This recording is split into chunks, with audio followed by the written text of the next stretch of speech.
BD news, खबरों में सबसे तेज। मध्य प्रदेश कांग्रेस अध्यक्ष जीतू पटवारी ने बेरोजगारी और शिक्षा व्यवस्था के मुद्दे पर केंद्र सरकार की नीतियों की आलोचना करते हुए कहा कि देश में युवाओं और विद्यार्थियों के सामने गंभीर चुनौतियां खड़ी हो गई हैं।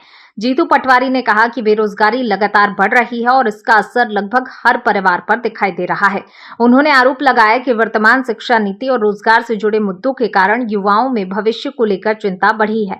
उन्होंने दिल्ली में छात्रों द्वारा उठाई गई आवाज का उल्लेख करते हुए कहा कि विद्यार्थियों के बीच बढ़ती बेचैनी और चिंता को दर्शाता है।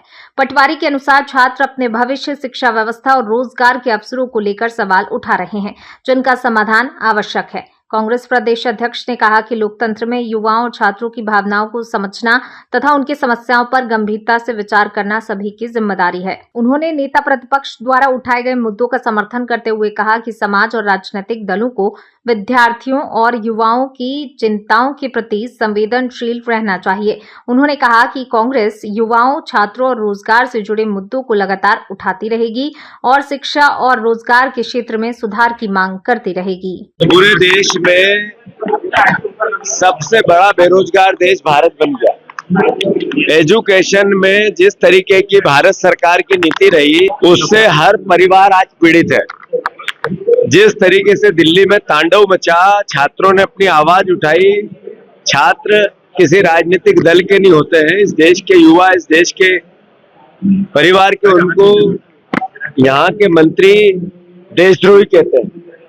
मैं मानता हूं कि ऐसे में राहुल गांधी जी की वो पहल, जिसमें वो कहते हैं कि मुझे ये राजनीतिक भाषा में युवाओं के भविष्य की बात नहीं करनी, देश की भावना के अनुसार, अभिभावक की भावना के अनुसार, छात्रों की भावना के अनुसार मुझे देश के भविष्य की बात करनी है, तो ये गैर राजनीतिक तरीका हो सकता है। मैं मानता हूं हम सबकी ड्यूटी है, हम सबकी ड्यूटी मतलब सारे देश की ड्यूटी है कि जो एलओपी जी ने, विपक्ष के नेता ने जो भावना व्यक्त की, उसमें हम अपनी उपयोगिता, अपनी सहभागिता बनाए।